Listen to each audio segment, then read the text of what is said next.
क्षण कर्म चेतन बंधकारु, कर्म के अवसान का कह कर स्वरूप यथार्थ जग का, जो किया उपकार है उसके लिए जिन वाणी माँ को वंदना शत बार है, वंदना शत बार है, वंदना शत बार है।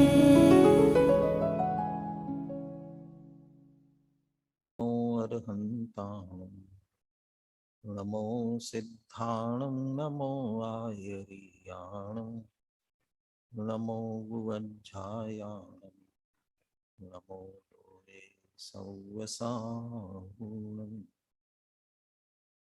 मंगलम भगवान वीरो, मंगलम गौतमो गणी, मंगलम कुंद कुंदार्यो, जैन धर्मोस्तु मंगलम।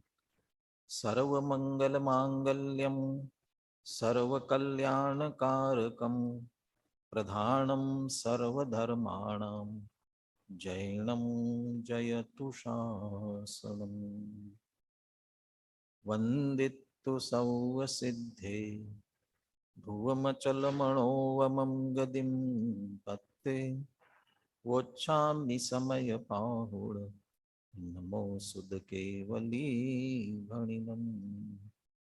नमः समय साराय स्वानुभूत्या चकासते, चित्स्वभावाय भावाय सर्वभावान्तरच्छिदे।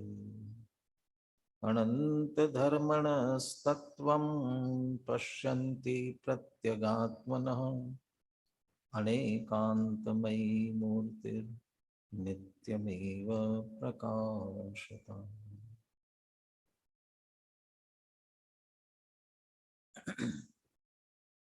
आचार्य कुंद कुंद देव विरचित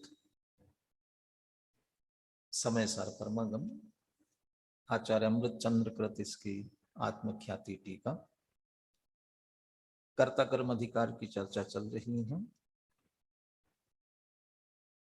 अभी जो अपना प्रकरण चल रहा है वह मुख्य रूप से आत्मा उद्गल का कर्ता नहीं है।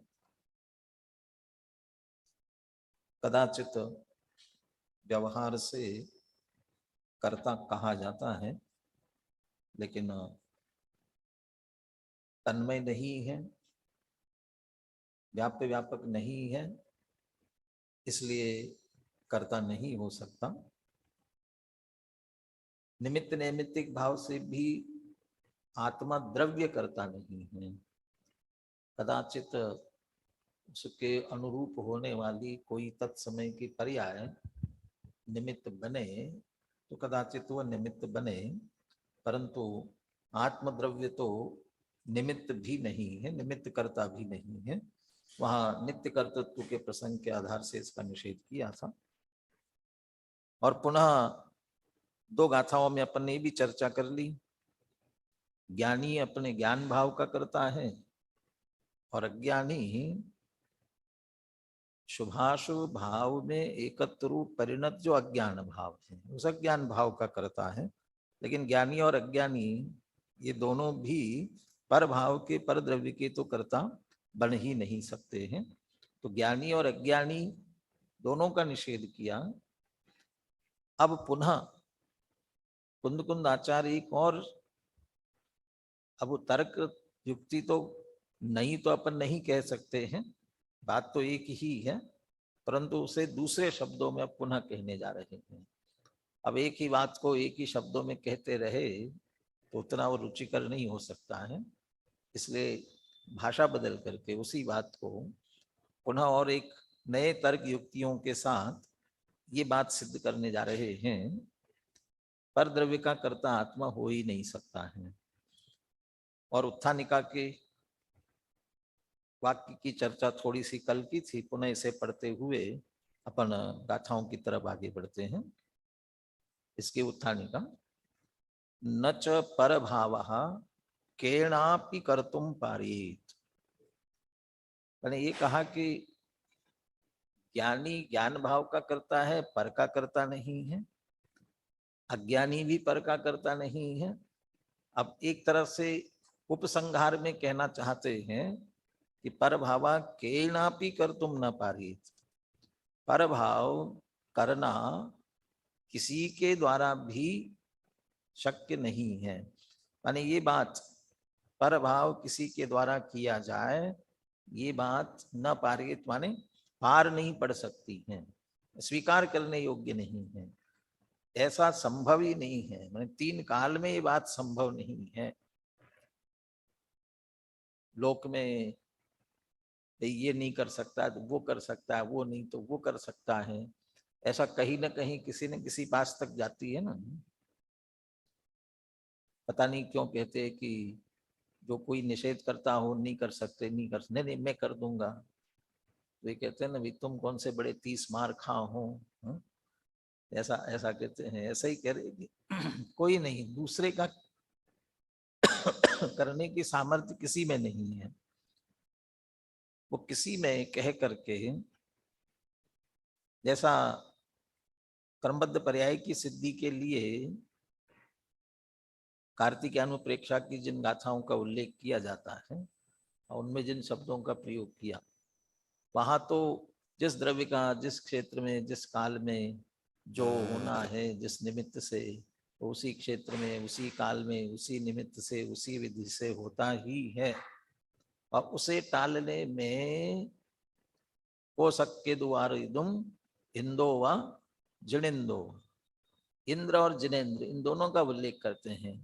इंद्र या जिनेन्द्र भी उसे टालने में समर्थ नहीं है, उस समय वो होगा ही। तो ये जिस तरह से एक पर्याय के संदर्भ में बात करते हुए कही और इंद्र और नरेंद्र की बात की, तो केनापि हम भी यहाँ कह सकते हैं कोई भी पर भाव करने में समर्थ नहीं है, चाहे इंद्र हो चाहे जिनेन्द्र हो। और इंद्र और जिनेन्द्र करके जो बात की गई, तो अपन उसका विश्लेषण में ये बात कहते हैं ना, रागियों में शक्तिशाली सर्वश्रेष्ठ इंद्र है, जो जम्बू द्वीप को पलटने का सामर्थ्य रखता हो। इतनी सामर्थ्य, जिसको संभावना सत्य के रूप में भी कहा जाता है, इतनी सामर्थ्य है। तो जो इतना सामर्थ्यशाली है, और वीतरागियों में जिनेन्द्र है, क्योंकि जिनेन्द्र है वह अनंत वीर्य प्रकट हुआ है, अनंत वीर्य अनंत शक्ति अनंत प्रकट हुई। तो वो उन दोनों की बात करते हुए रागी और वीतरागी, जैसा वह कहा गया वैसे यहां भी हम कह सकते हैं पर भावः, वीतरागी को करने का विकल्प ही नहीं होता। ऐसा तो नहीं है कि अब वीतरागता प्रकट हो गई है तब इनको अनंत वीर्य दे दो, क्योंकि अब अनंत वीर्य अनंत सामर्थ्य हो गया, कुछ करेंगे तो नहीं, वीतरागता हो गई है। लोक में जैसा कहा जाता है, भगवान गंजे को नाखून नहीं देता है, यदि नाखून दे दे तो गंजा अपना सिर खुजा खुजा करके खूना खान कर लेगा। ऐसे रागियों को अनंत वीर्य नहीं देता, नहीं देता, होता नहीं है। रागियों में इतना अनंत वीर्य का सामर्थ्य होता नहीं है, और वीतरागियों में सहज अनंत वीर्य होता है। परंतु रागी का भी जितना ये इंद्र जैसा सामर्थ्य भी हो, तो भी पर में करने में कोई भी वे समर्थ नहीं है। पर भावा के नापी कर तुम न पारी, क्या बात है भी, इतनी ताकत लगा करके कहने जा रहे हो, ऐसी क्या अड़चन है, क्यों नहीं कर सकते हैं। एक और पांडे राजमल जी के उद्धरण से पहले भी बात आई थी, द्रव्य में अनंत शक्तियां हैं, अनंत शक्तियां हैं, तो एक शक्ति ऐसी और हो जाए, एक दूसरे द्रव्य का भी कर सके, ऐसी भी एक शक्ति हो गई। तो उन्होंने स्पष्ट निषेध किया, नहीं, अनंत शक्तियां तो है, लेकिन ऐसी कोई भी शक्ति नहीं है कि दूसरे द्रव्य में कुछ कर सके, ऐसी कोई शक्ति नहीं है। नहीं करने वाली शक्तियां तो बहुत है, कर नहीं सकता है, और वो सारे तर्क दे रहे हैं। और उसी में से एक नए तर्क की तरफ आगे बढ़ रहे हैं कौन सा तर्क देते हैं देखते हैं, 103 और 104। जो जम्हि गुणे दव्ये सो अन्नम मिदुण संकमदि दव्ये सोवर्णम संकंतो कहतम परिणाम ये दौवम दौव गुण सयादा णकुण दीपो गलमयम हि कम्मं हि तम उभयम कुवंतो तम्निकहम तस्य शोकता। एक वस्तु स्वरूप की बात करते हुए इस बात का निषेध कर रहे हैं, और उस वस्तु स्वरूप के आधार से एक द्रव्य दूसरे द्रव्य को नहीं कर सकता, इस बात को कहने जा रहे हैं। और उस वस्तु स्वरूप को अमृतचंद्र आचार्य टीका में बहुत सशक्त शब्दों में उस तथ्य को, सिद्धांत को जैसा कहेंगे। कुंद आचार्य क्या कहते हैं, जो जम्मि गुणे दव्ये सो अन्नम मिदुण संकमति दव्ये, जो जिस गुण में या द्रव्य में है, या जो द्रव्य जिस गुण में है, जिस द्रव्य रूप से है, जिस गुण रूप से है, जिस स्वभाव रूप से है, जैसा है, सो अन्नमिदु न संकमदि दव्ये, सो अन्नमि दव्ये न संकमदि, वह अन्य द्रव्य में संक्रमित नहीं हो सकता। एक द्रव्य जिस स्वरूप जैसा है वह दूसरे में संक्रमित नहीं हो सकता। संक्रमण अपनी सीमा छोड़ करके दूसरे में चले जाना, आक्रमण, संक्रमण, उस रूप हो जाना, संक्रमित नहीं हो सकता है। तो इस तथ्य से क्या कहना चाहते हैं, सो अर्णम असंकंतो, वो अन्य में संक्रमित न होते हुए, संक्रमण न करते हुए, कहतम परिणाम ये दव्वम, उसे वह कैसे परिणमाएगा। एक घर का दरवाजा अंदर से बंद है और उसे खोलना है, कैसे खोलेगा। उस घर में प्रवेश करेगा तब तो खोलेगा, अब प्रवेश करने के लिए दरवाजा तो बंद है, तो कैसे करेगा। कहेगा खोलो खोलो, तो भी अंदर जाए तब तो खोले, तो अंदर कैसे जाए, मैंने अंदर गए बिना खोल नहीं सकता है। ऐसे प्रत्येक द्रव्य के उसका कोई परिणमन कराना है, पहले उसमें जाकर के तो करोगे, तो उसके बिना गए उसमें कैसे उसे परिणमन करा सकोगे। कहतम परिणाम ये दव्वम, उसका परिणमन कैसे करा, उसमें संक्रमित हुए बिना। और यदि यहां संक्रमण शब्द दिया और पीछे से कहते आ रहे हैं, सबसे पहले बात प्रारंभ की थी व्याप्य व्यापक से। कर्ता कर्म के लिए क्या होना जरूरी है, व्याप्य व्यापक होना जरूरी है। घड़े की कर्ता कौन है, अब घड़े की कर्ता कहा तो वैसे ही ख्याल में आ गया कि कोई स्त्रीलिंग ही होना चाहिए। घड़े की कर्ता तो मिट्टी घड़े की करता है, मिट्टी है, क्यों है, वहां जो शब्द दिए आदि मध्यांत में व्याप्त होकर के, मिट्टी घड़े को आदि मध्य अंत में व्याप्त होते हुए उसे उत्पन्न करती है घट रूप से, उस रूप से परिणमित होती है और उसको ग्रहण करती है। इतना व्याप्य व्यापकपना है तब मिट्टी घड़े की कर्ता बनती है। इतना उस रूप होना, तो ये व्याप्य व्यापक शब्द दिया। और अभी अभी जो चर्चा हुई उसमें तन्मय, यदि परद्रव्य को करेगा नियम से तन्मय होगा, उस रूप होना पड़ेगा, तो तन्मयता। और संक्रमण का अर्थ भी है कि उसमें संक्रमित होना, उस रूप होना। लोक में भी घर का भेदी ढंग लंका ढाए कहा जाता है ना। अब इस पार्टी का दूसरी पार्टी में जा करके मिलता है, या किसी दूसरे पार्टी को भी बिगाड़ना हो तो क्या करना, उस पार्टी में अपने कुछ आदमी भेज दो और वहां उत्पात करे। लेकिन वो पार्टी इतनी सशक्त होवे कि अच्छी तरह से देख करके अपने में अंदर उनको आने के लिए अनुमति दे, न देवे तो मैंने उनको बिगाड़ना है तो उनके बीच में जाए बिना कैसे बिगाड़ेंगे।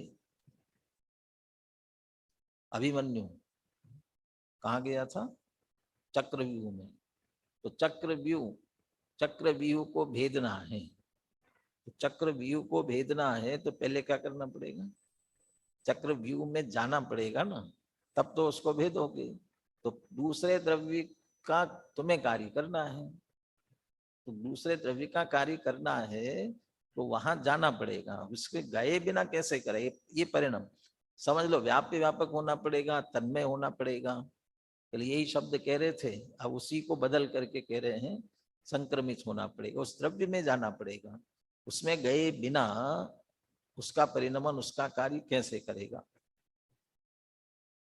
अगली गाथा में ये कह रहे हैं, तव गुणस्य आदा न कुणदि पोगल मयम्मि कम मम्मी।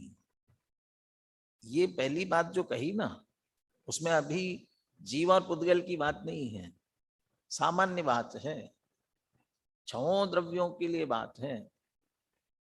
अभी बार बार ये बात हो रही है, जीव पुद्गल का कार्य नहीं कर सकता, ठीक है, पुद्गल का नहीं कर सकता। एक जीव दूसरे जीव का तो कर सकता ना, वो जीव जीव ही तो है। एक पुद्गल दूसरे पुद्गल का तो कर सकता है ना। चूंकि यहाँ जीव ये मानता है, उसके अंदर ये मान्यता बैठी है, मैं शरीर कर्म नो कर्म ये इन सब का कार्य ये जड़ पुद्गल द्रव्यात्मक है, इनका कार्य मैं करता हूँ। जीव के अंदर ये मान्यता बैठी है और जीव की मान्यता निकालनी, इसलिए उस बात की चर्चा पुनः पुनः कर रहे हैं।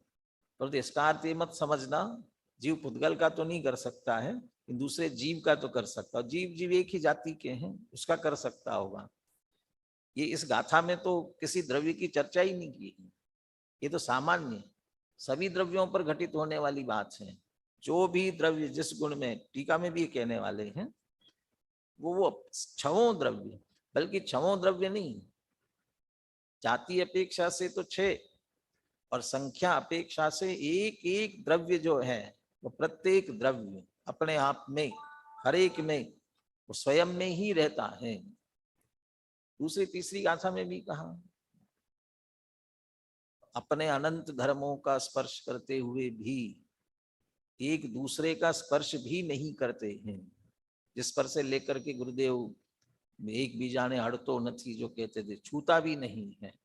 जीव जीव में भी दो द्रव्यों की बात नहीं, असंख्यात क्यों, अनंत परमाणुओं का पिंड बना हुआ ये शरीर, अनंत परमाणुओं के पिंड बने हुए इस शरीर में एक परमाणु दूसरे परमाणु को छूता नहीं है। छूता नहीं तो बिना छुए ये स्कंद कैसे बन गया?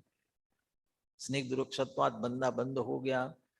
ये सब प्रक्रिया होते हुए भी छूता नहीं का अर्थ है एक परमाणु दूसरे परमाणु रूप नहीं होता।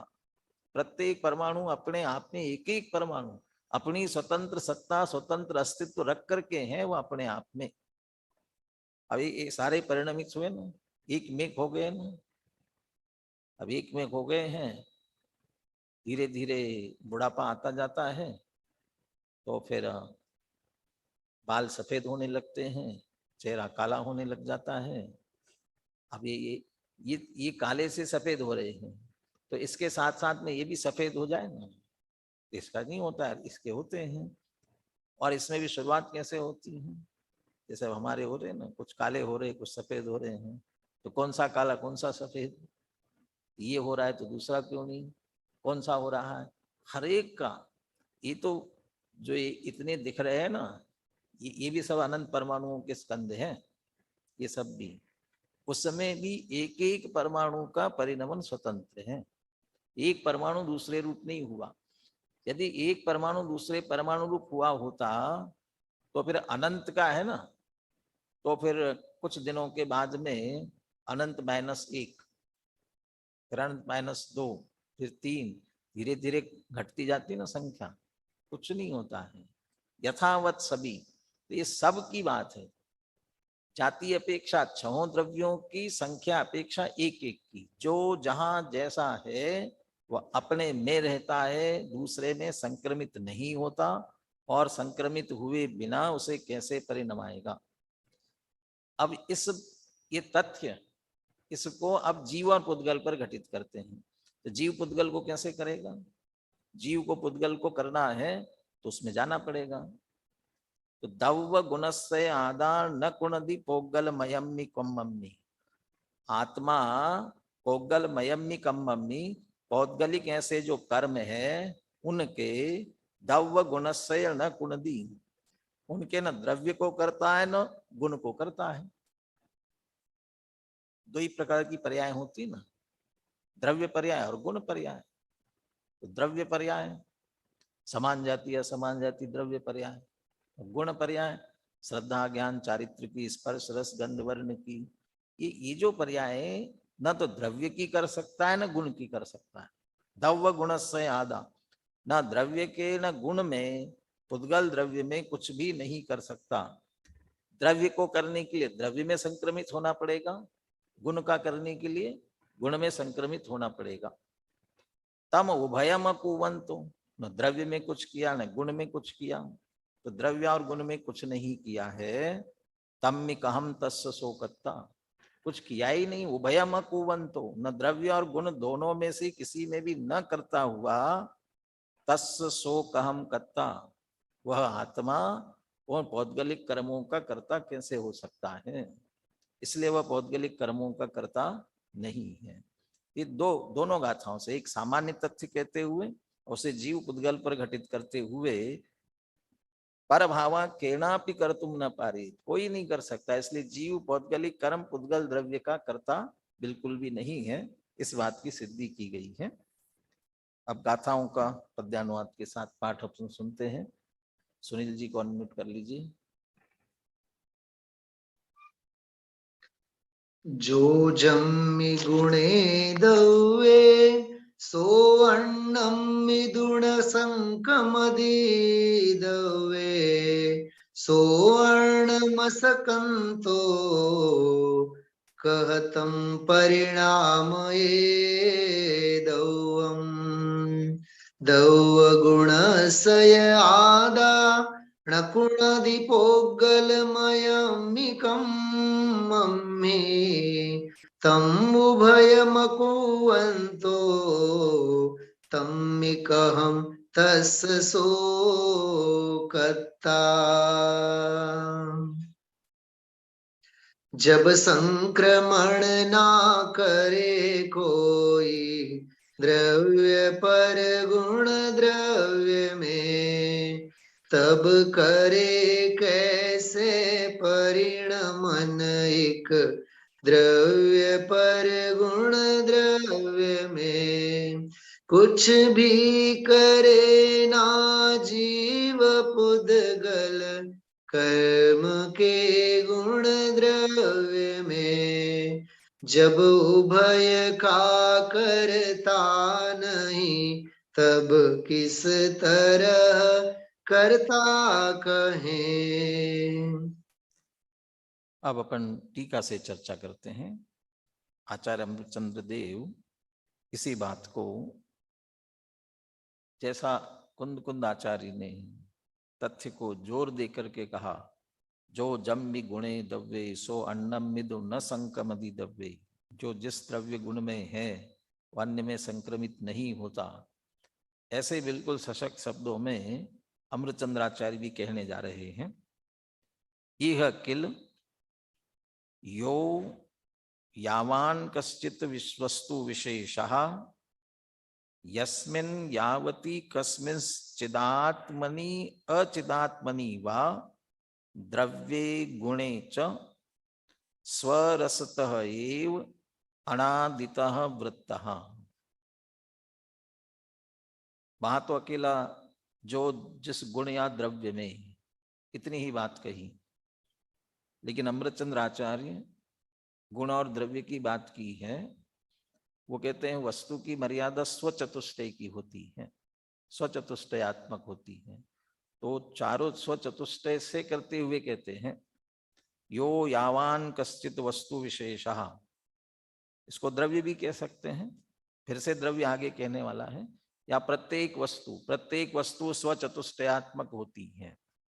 और प्रत्येक वस्तु का स्वचतुष्टय क्या होता है? स्वचतुष्टय क्या होते हैं? स्वद्रव्य, स्वक्षेत्र, स्वकाल और स्वभाव। तो जो कोई वस्तु विशेष है यो यावान कश्चित वस्तु विशेषा, जो जितनी जो कोई भी वस्तु विशिष्ट है, यस्मिन यावती, जिसमें, अब इसको हम क्षेत्र कह सकते हैं, यस्मिन यावती, जिसमें जितने में, जिसमें जितने में, तो किसमें, चिदात्मनि अचिदात्मनि वा, ये भाव कह सकते हैं, गुणों की बात आई ना, चिदात्मनि अचिदात्मनि वा, ये भाव कह सकते हैं, चैतन्य रूप या अचैतन्य रूप, द्रव्य गुणे च, चाहे द्रव्य की बात करो चाहे गुण की बात करो, जिस जिस द्रव्य की बात करोगे वह द्रव्य जिसमें है, या गुण की बात करो गुण में, ये द्रव्य और गुण, इसको भी लेकर के द्रव्य और गुण कह सकते, द्रव्य और भाव के रूप में। स्वरसतः एव, ये भी स्वभाव और याद किया भाव को, स्वभाव को। अनादित एव वृत्तः, ये काल का उल्लेख आ गया, तो द्रव्य कहा उसको द्रव्य कह सकते हो, या यावान कश्चित वस्तु विशेषा, इसको भी द्रव्य कह सकते हो। यस्मिन यावती कस्मिन चिदात्मनि अचिदात्मनि वा, यस्मिन और यावती, यावती कहा है ये मर्यादा दे दी, इसको क्षेत्र कह सकते हैं।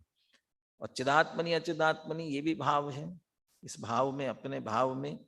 और अनादित एव काल में, अनादि काल से ही, तो जो वस्तु अनादि काल से जिस द्रव्य में, जिस गुण में, जितने में चिदात्मक अचिदात्मक रूप से, क्यों द्रव्य तो 6 होते हैं, तो 2 ही कह दिए, चिदात्मनि अचिदात्मनि 2 ही ले लिए, तो 6 में कैसे घटित होगा? वो तो जीव अजीव करके 2 ही है ना, चेतन अचेतन 2 ही है, या तो चेतन है या अचेतन है।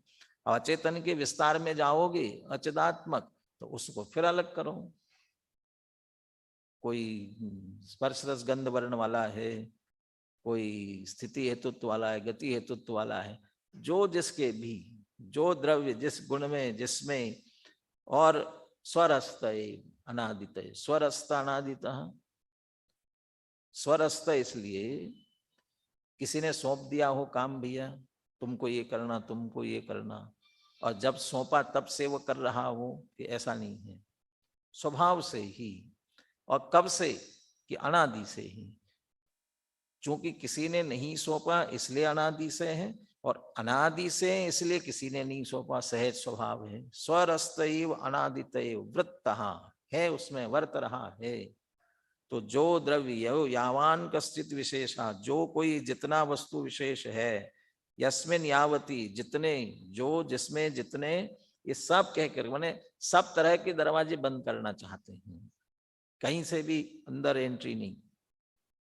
स खलु अचलितस्य वस्तु स्थिति सीमनो भेत्तुम अशक्यत्वात्, वह जिस जिसमें रह रहा है ना, वह अचलितस्य वस्तु स्थिति सीमनो भेत्तुम अशक्यत्वात्, ये जो वस्तु की स्थिति है, इस वस्तु स्थिति, वस्तु स्वभाव, वस्तु स्वरूप, इसके अपनी अपनी सीमा है, और इस सीमा को भेत्तुम अशक्यत्वात्, भेदना अशक्य होने से, भेद नहीं सकते इसको, अभेद किला बिल्कुल। और कैसी है? अचलितस्य, खलु अचलितस्य, वास्तव में अचलित ऐसी जो वस्तु की सीमा है, 2 शब्द दे रहे, वस्तु स्थिति सीमना, वस्तु की स्थिति, स्थितियां के लिए मर्यादा काल की नहीं है, स्वरूप पूरा का पूरा जैसा उसका स्वरूप है, और उसकी अपनी अपनी एक सीमा है। भेत्तुम अशक्यत्वात्, उसको भेदा जाना बिल्कुल अशक्य है, नहीं भेद सकते हो, भेदा नहीं जा सकता, ऐसी शक्तियां तो बहुत है, भेदी न जा सके, लेकिन भेद सके ऐसी कोई भी शक्ति नहीं है।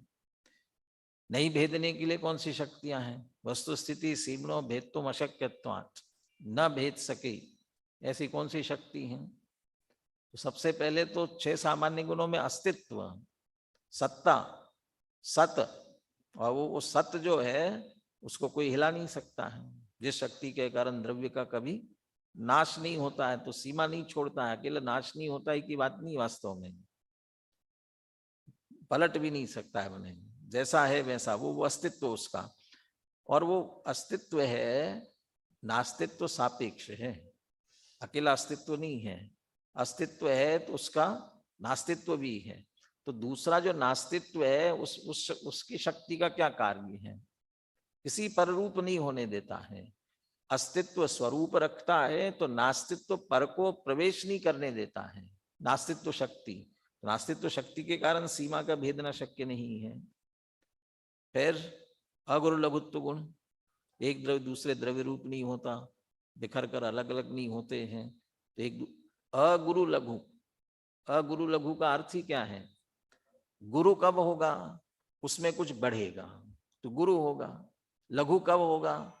उसमें से कुछ निकल करके जाएगा। सबके पास है बराबर। अब किसी के पास बढ़ेगा कब? कोई दूसरा कुछ उसको देगा, और किसी के पास घटेगा कब? इसमें से कुछ देगा। लेकिन ये लेन देन संभव ही नहीं है ना कोई दे सकता है ना कोई ले सकता है। ये जो अगुरु लघुत्व, इसीलिए दे नहीं सकता है इसलिए लघु नहीं होगा, और दूसरे से कोई ले नहीं सकता इसलिए गुरु नहीं होगा। तो ना हम ले सकते ना दे सकते, अगुरु लघुत्व यानी इतनी शक्ति। और सबसे बड़े अभाव में से अत्यंत अभाव, अत्यंत अभाव। दादा तो हमेशा पुनः पुनः जब जब अभाव की बात करते तो अत्यंत अभाव के वज्र की दीवार, हर द्रव्य की दो द्रव्यों के बीच में वज्र की दीवार है। वज्र की दीवार का मतलब ही ये है कि तोड़ी नहीं जा सकती, भेदी नहीं जा सकती। किसने बनाई? कौन से ईश्वर ने बना दी? अचलितस्य वस्तु स्थिति सीमना, वस्तु स्वभाव की ये सीमा है। और भेदतुम अशक्यत्वात्, किसी के द्वारा भेदी नहीं जा सकती है। वो अनंत वीर्य में भी ये सामर्थ्य नहीं है इसको भेदा जा सके। तो ऐसे अनंत वीर्य का काम क्या है? वो अनंत वीर्य अपने उस स्वरूप के लिए है। अनंत ज्ञान, अनंत दर्शन, अनंत सुख, ये जो सामर्थ्य है ना पूरा अनंत ज्ञान दर्शन चारित्र इत्यादि सभी का, उस पूरे को संभाल करके रखना, उसको धारण करना, वो अनंत वीर्य है। दूसरे में हस्तक्षेप करने की बात नहीं। स खलु अचिलितस्य वस्तु स्थिति सीमणो भेदतुम अशक्यत्वात्, और इसीलिए तस्मिन् एव वर्तेत न पुनः द्रव्यांतरम गुणांतरम व संक्रमे, उसमें ही रहेगा वह द्रव्य, उसमें ही रहेगा। माने जो द्रव्य जिस रूप है वैसा ही रहेगा, जिस गुण रूप है वैसा ही रहेगा, बदल नहीं सकता है। लेकिन मिथ्या दृष्टि से सम्यक दृष्टि तो हो जाता है, संसारी से मुक्त तो हो जाता है। उसके पर्याय में ये, उसी की पर्याय में परिवर्तन तो हो सकता है, लेकिन चेतन से अचेतन, अचेतन से चेतन नहीं हो सकता है। जीव से जड़ और जड़ से जीव, जीव से पुद्गल और पुद्गल से जीव नहीं हो सकता है। द्रव्यांतरम गुणांतरम व न पुनः संक्रामित, अन्य द्रव्य अन्य गुण रूप से बिल्कुल भी संक्रमित नहीं होता। द्रव्यांतरम गुणांतरम व असंक्रामंश्च कथम तो अन्यम वस्तु विशेषम परिणामेत। अन्य द्रव्य अन्य गुण रूप से जब वह संक्रमित नहीं हुआ, उसमें गया ही नहीं, गया इसलिए नहीं कि जा ही नहीं सकता है, संभव ही नहीं, किसी तरह से भी शक्य नहीं है। कथम तो अन्यम वस्तु विशेषम परिणामेत, तो किसी दूसरे वस्तु विशेष को, अभी तक ये सारी बातें सामान्य चल रही है, सब द्रव्यों पर चल रही है, जीव पुद्गल की बात नहीं कर रहे, यहाँ सब की बात कर रहे हैं। जीव जीव की बात करते ना, इष्टोपदेश में कहा नाग्यो विज्ञत्व आयाति विज्ञो नाग्यत्व मृच्छति निमित्त मात्र मन्यस्तु गते धर्मास्ति कायवत। और निमित्त मात्र तो कह दिया, निमित्त मात्र कदाचित हो सकता है। निमित्त का अर्थ ही है ना कि उस रूप परिणमता नहीं है, सिर्फ अनुकूलता का आरोप आता है। द्रव्य स्वयं उस रूप परिणमेगा, वो द्रव्य अपने आप में परिणमेगा। तो द्रव्यांतरम गुणांतरम व असंक्रामश्च कथम तो अन्य वस्तु विशेषम परिणामेत। वस्तु विशेष कहकर के ये कहना चाहते हैं प्रत्येक वस्तु अपने आप में विशिष्ट है, एक अपना विशेष गुण लिए हुए अपने आप में है, वह दूसरे वस्तु में कुछ भी नहीं कर पाएगी। अब उन विशेष में से अभी जीव पुद्गल पर अब घटित करेंगे उसे, और जीव पुद्गल पर घटित करने के लिए वही प्रसिद्ध उदाहरण घड़ा और कुम्हार, घट कुमार का आचार्य वही मुख्य रूप से उदाहरण लेकर के बात करते हैं। यथा खलु मृण्मये कलशे कर्मणि मृद द्रव्य मृद गुणयो स्वरसत एव वर्तमाने द्रव्य गुणांतर संक्रमस्य वस्तु स्थित्यैव निषिद्धत्वात् आत्मानम् आत्मगुणं वा ना आधत्ते स कलशकारः। मोटे तौर पर पूछा जाए मिट्टी के घड़े कौन बनाता है, मिट्टी के घड़े का कर्ता कौन है, तो हम कुम्हार ही कहेंगे। उसको कभी कुंभकार कह देते हैं, कभी कलशकार कह देते हैं। कुंभ कहो चाहे कलश कहो, कुंभकार व कुम्हार। पहले बताते हैं घड़ा बना किससे, किससे बना हुआ है। यथा खलु मृण्मये कलशे कर्मणि, ये कर्म, यहाँ जो कर्म शब्द है, मृण्मय मिट्टी में जो घड़ा है, कलशे घड़े में, कर्मणि या कर्म से तात्पर्य कौन सा, ज्ञानावरण दर्शनावरण, कौन सा कर्म। यहाँ ये कर्म शब्द ज्ञानावरण दर्शनावरण उन कर्मों के लिए नहीं, कर्ता कर्म वाला।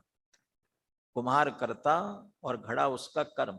तो घट रूपी कार्य यदि कार्य के अर्थ में ले लीजिए, वो घट रूपी जो कार्य है वो मिट्टी में है, मृण्मये कलशे, और उसमें मृद द्रव्य मृद गुणयो स्वरस्त एव वर्तमाने, उसमें मिट्टी रूपी द्रव्य और मिट्टी के गुण स्वरस्त एव वर्तमाने, स्वभाव से विद्यमान है। और इसीलिए तो मिट्टी का घड़ा लेकर के आते हैं तो पता रहता है कि इसमें मिट्टी के गुण मौजूद हैं। क्या मिट्टी की विशेषता है कि उसमें पानी ठंडा होता है और अच्छा सोंधी सोंधी उसमें से खुशबू आती है मिट्टी के घड़े में से, उसका द्रव्य है और उसके भी अपने गुण जो है, वे गुण उसमें स्वभाव से ही एव वर्तमाने, स्वभाव से हैं। द्रव्य गुणांतर संक्रमस्य वस्तु स्थित्यैव निषिद्धत्वात्, और किसी भी द्रव्य के अन्य द्रव्य या गुणों में संक्रमण होने का वस्तु स्थिति से ही, निषिद्ध होने से ही। किसने निषेध किया? अभी गवर्नमेंट निषेध कर रही है ना कि भाई बाहर नहीं निकलना, अनावश्यक, अनावश्यक कर दिया। अब टोटल लॉकडाउन कर देंगे तो आवश्यक कार्यों के लिए भी नहीं निकल सकते हो। तो ये निषेध, तो ऐसा किसी ने निषेध किया? किसी ने नहीं किया, इसलिए कहते वस्तु स्थिति है। वस्तु स्थिति से ही, वस्तु स्वभाव से परस्पर में निषेध है। कोई यहाँ भगवान, कोई ईश्वर ऐसा नहीं बैठा है कोई उसको संचालित करने वाला, इसलिए वस्तु स्थिति से। और उस वस्तु स्थिति की दूसरी सारी मर्यादाएं तो टूट सकती हैं। क्रमबद्ध पर्याय में ये कहा ना, ये जो क्रमबद्ध पर्याय की ऐसी व्यवस्था है, ये सारी व्यवस्था स्वचालित है, स्वतंत्र है, किसी के द्वारा की नहीं। स्वचालित स्वतंत्र है, इसलिए इतनी बढ़िया चल रही है। और किसी के द्वारा की गई होती तो गड़बड़ होती। उदाहरण भी दिया ना, तोलने की मशीन एक ऑटोमेटिक लगती है वजन तोलने के लिए, और एक व्यक्ति तोलने की मशीन लेकर के बैठता है। दोनों में क्या वो रहेगा? जो ऑटोमेटिक है उसमें बिल्कुल गड़बड़ होने की संभावना नहीं। जितने तुलेंगे उतने सिक्के बराबर उसमें आएंगी। बिना सिक्के के कोई नहीं तुल सकता। जिसने उसे बनाया है वो भी नहीं तुल सकता। जिसने उसे खरीदा, मालिक बन गया है, वो भी चाहे कि मैं बिना सिक्के के तुल जाऊं, नहीं तुल सकता है। और वो लेकर के बैठा हुआ होगा तो जिसने खरीद कर मशीन दी है वो कहता अपन तोल करके देखते हैं, या जो लेकर के बैठा है जिसको ड्यूटी लगाई वो कहे मैं देख लेता हूँ। वहां दूसरे के द्वारा की गई है तो संभावना है, लेकिन स्वतंत्र स्वचालित है उसमें नहीं है। तो यहाँ जो निषेध है, एक द्रव्य दूसरे द्रव्य में संक्रमित नहीं होगा, ये निषेध किसने किया है? किसी ने किया होता तो उसमें से, जैसे अभी यहाँ निषेध लगा दिया, उसके बाद भी उसमें से निकाल देते ना, पास बना के जा सकते हैं। कौन पास बनाए? कलेक्टर पास बनाएगा। कलेक्टर के पास जिसकी पहुंच होगी वो करेगा, और वो कर सकता है। लेकिन कहते हैं यहाँ वस्तु स्थिति से, वस्तु स्वभाव से है, इसलिए भगवान तो अलग विशेष है ना, वो भी वस्तुओं में, वस्तु स्वभाव में शामिल है सभी।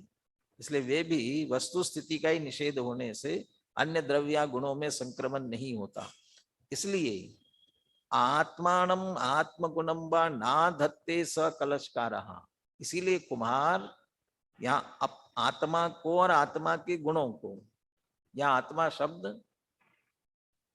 वो ज्ञान दर्शन वाले आत्मा के लिए नहीं, कुम्हार की तरफ से करें। कुम्हार अपने आप को या अपने गुणों को, ऐसा होगा। एक बिल्कुल बिना पढ़ा लिखा कुम्हार वो घड़ा बनावे, और एक बीए एमए पढ़ा हुआ भी कुम्हार का बेटा तो पढ़ ही सकता है, कलेक्टर भी बन जाए तो भी जानता होगा तो घड़ा बना सकता है ना। अब वो घड़ा बनावे, तो क्या फर्क होगा? दोनों घड़ों में मिट्टी का घड़ा बन रहा है तो मिट्टी का ही बनेगा ना। तो वो पढ़ा लिखा है इसलिए अपनी पढ़ाई लिखाई कुछ उसमें विशेष डाल देगा, ऐसा है। कोई साथ में बहुत बढ़िया संगीतकार है और संगीतकार घड़ा बनाए, संगीत कुम्हार ही संगीत भी जानता है, तो वो संगीत वाला है, उसने घड़ा बनाया तो उसके घड़े में से संगीत निकलने लगेगा, क्या होगा? वो अपने उसकी जो विशेषता है ना खुद उसमें जाएगा, ना अपने कुछ गुणों को उसमें डाल सकता है। आत्मानम आत्मगुणम व ना धत्ते स कलशकारः, अपने गुणों को या अपने को उसमें नहीं डाल सकता, क्योंकि मर्यादा ही नहीं, वस्तु स्थिति की मर्यादा ही ऐसी है। जब उस कुछ नहीं कर रहा है, ना अपने को उसने डाला ना अपने गुणों को डाला, तो ये कहना चाहते हैं फिर कुमार ने घड़ा क्या बनाया, कुछ क्या किया उसने फिर? यानी हाथ पैर इतने चलाए ना, वो सब बाहर ही चलाया है ना, जितने हाथ पैर चलाए वो सब बाहर ही तो चलाए, उसमें कहाँ किया? उस रूप होना संभव नहीं। द्रव्यांतर संक्रमम अंतरेण अन्यस्य वस्तुनः परिणमितुम अशक्यत्वात्, द्रव्य दूसरे द्रव्य में गए बिना, व्याप्त हुए बिना, व्याप्त हुए बिना, उसके साथ तन्मय हुए बिना, उसको यहाँ संक्रमण शब्द से कह रहे हैं। द्रव्यांतर संक्रमम अंतरेण, अन्य द्रव्य रूप से संक्रमित हुए बिना, अन्यस्य वस्तुनः परिणमितुम अशक्यत्वात्, किसी दूसरे वस्तु को परिणमना अशक्य, परिणमाना अशक्य होने से, तद उभयम तो तस्मिन अनादधाना, उन दोनों को उसमें न डालते हुए। किन दोनों को? कौन दो है? द्रव्य और गुण की बात कर रहे हैं ना, इसलिए ना अपने द्रव्य को डाल सकते दूसरे में, ना अपने गुण को। तद उभयम अनादधाना, अपने द्रव्य या गुण इन दोनों को उसमें न डालते हुए, न तत्वतः तस्य कर्ता प्रतिभाति, वास्तव में कुम्हार उस घड़े का कर्ता प्रतिभासित नहीं होता।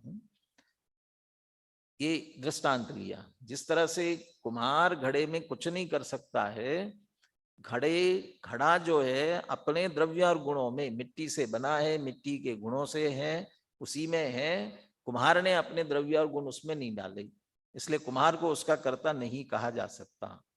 अब ये जो दृष्टांत दिया, इसे अब जीव पुद्गल कर्मों को नहीं करता, इस पर घटित करते बिल्कुल उसी तरीके से।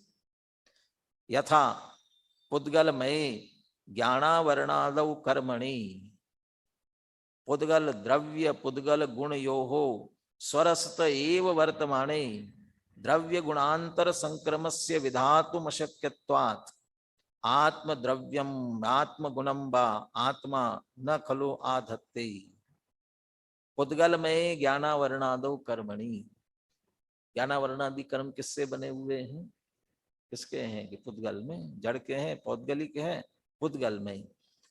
अब यहाँ कर्म शब्द दोनों अर्थों में है, कर्मणि यहाँ कर्म दोनों अर्थों में है। एक तो ज्ञानावरणादि द्रव्य कर्म, उसको कर्म कहते हैं, और अभी यहाँ वह कर्म ही कर्म है, कर्ता कर्म वाला कर्म भी है, कार्य भी है। तो जो ज्ञानावरणादि रूप पौद्गलिक कर्म रूपी कर्म है, उसमें किससे बना, क्या गुण है, क्या द्रव्य है? पुद्गल द्रव्य पुद्गल गुण यो हो, वह पुद्गल द्रव्यात्मक और पुद्गल के गुण उसमें है।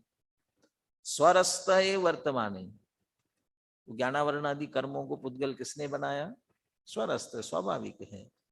पुद्गल की अपनी वर्गणाएं हैं, कार्मन वर्गणा है, कार्मन वर्गणा का इस तरह से परिणमन हो रहा है। पुद्गल द्रव्य पुद्गल गुणियो स्वरस्त। पुद्गल द्रव्य, ज्ञानावरणादि पुद्गल द्रव्य है। पुद्गल के गुण कौन से होते हैं? पुद्गल में कौन कौन से गुण होते हैं? स्पर्श रस गंध वर्ण, तो ज्ञानावरण आदि कर्मों में स्पर्श रस गंध वर्ण है? ज्ञानावरण कौन से रंग का है? और ज्ञानावरण ठंडा है कि गर्म है? कौन सा स्पर्श है? ज्ञानावरण की गंध कौन सी है? तो ये वर्ण कौन सा है? ये तो ठीक है, ज्ञानावरणादि का वर्ण नहीं, ख्याल में नहीं है, लेकिन जो नाम कर्म है, नाम कर्म में वर्ण नाम का वर्ण नाम कर्म है, उसका वर्ण कौन सा है? तो वर्ण नाम कर्म के तो उसका तो वर्ण होगा ना, उसका भी कोई वर्ण नहीं है। उसका उदय होने पर सामने वाले शरीर आदि का वर्ण वैसा हो जाता है, लेकिन उसमें अपने आप में कोई वर्ण, तो फिर उसमें ये कह रहे कि पुद्गल के गुण तो है उसमें, पुद्गल के गुण उसमें है, हमारे इंद्रिय गम्य नहीं है, ये सूक्ष्म है। ये हमें जो दिख रहे हैं बहुत स्थूल है, बाकी तो धीरे धीरे जो सूक्ष्म होते जाते हैं वो इंद्रिय गम्य नहीं होते। स्थूलता में ही किसी इंद्रिय से पकड़ में आता है, किसी से पकड़ में नहीं आता। अभी जो ठंडी ठंडी हवा लग रही है आपको, ठंडी ठंडी हवा लग रही है, कौन से रंग की है? तो कौन सा वर्ण दिख रही है आपको? दिख तो नहीं और लग रही है।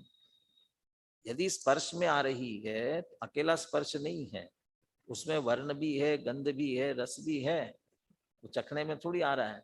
ये तो हमारी इंद्रियों की कमजोरी कि हमारी इंद्रियों की पकड़ में बाकी नहीं आता है।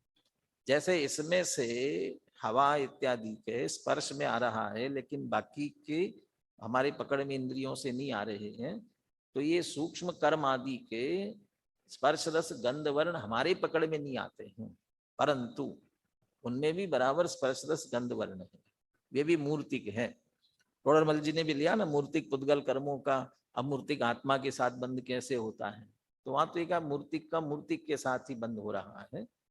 वहां भी जो कार्मान वर्गना कर्म रूप होने के बाद कार्मान शरीर से आकर के बंध एक क्षेत्र होगा हो रही है, तो वहां परस्पर स्निग्ध रुक्षत्वाद बंधा उनका हो रहा है स्निग्ध रुक्षता के कारण से। तो वहां इसका अर्थ है कि उनके स्पर्श गुण में स्निग्धता रुक्षता उन कर्मों में भी है, ज्ञानावरणादि कर्मों में, तो उसके अपने गुण हैं।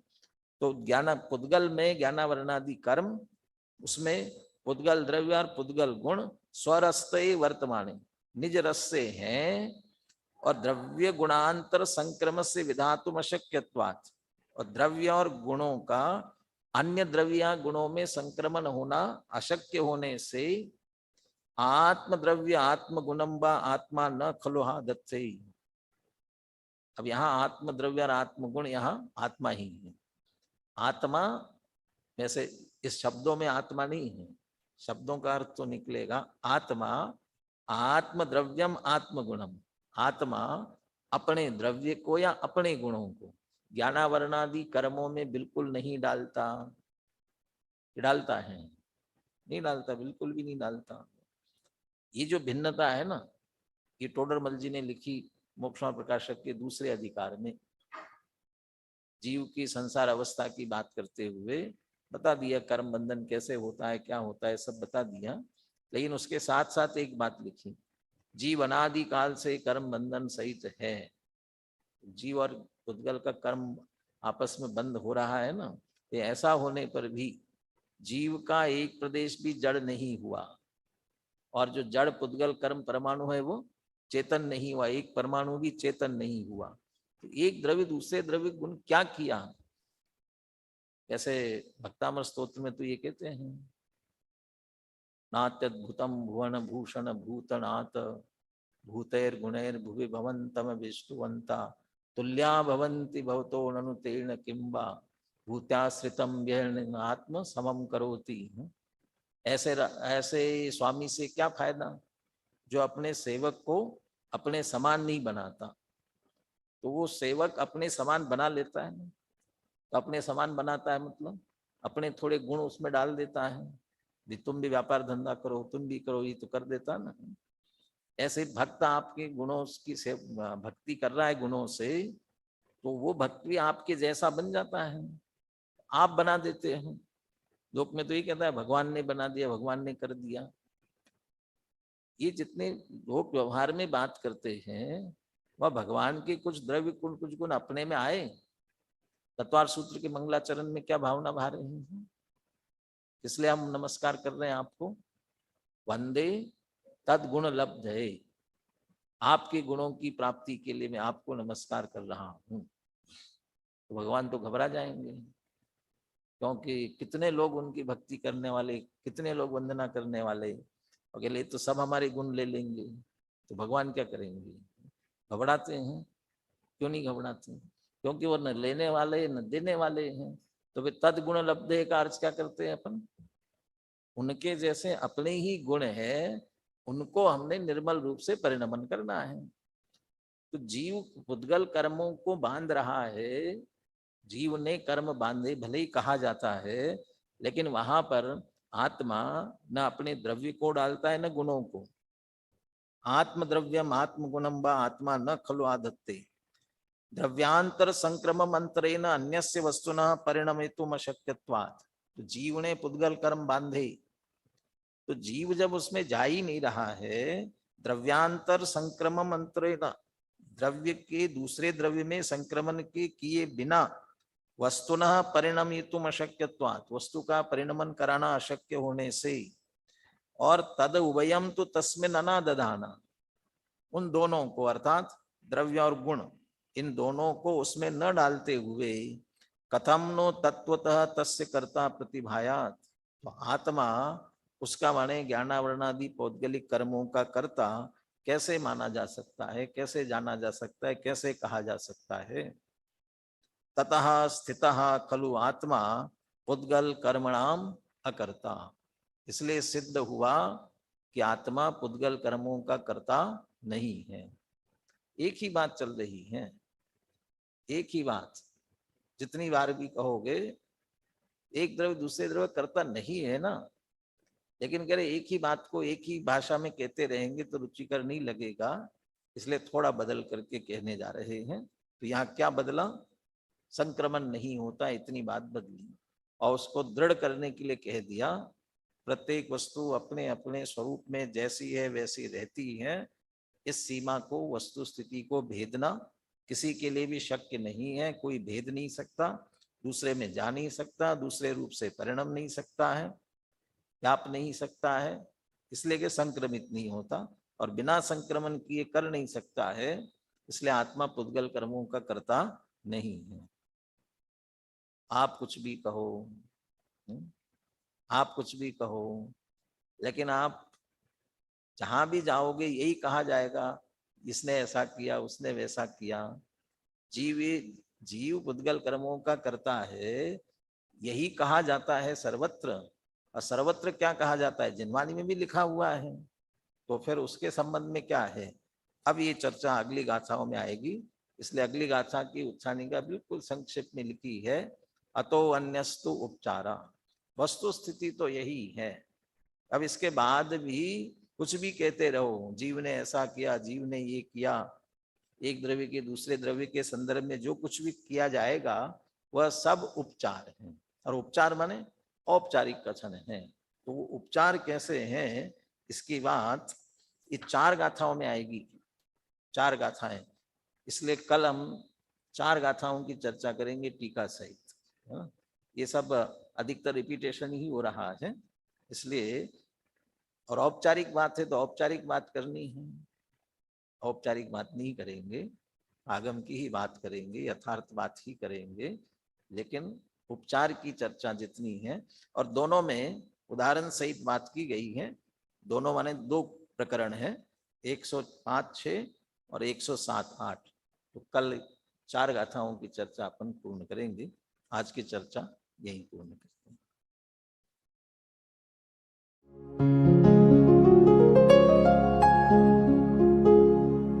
निज निधि निज में बताए, यह अनंत उपकार है उसके लिए जिन वाणी माँ को वंदना शत बार है, वंदना शत बार है, वंदना शत बार।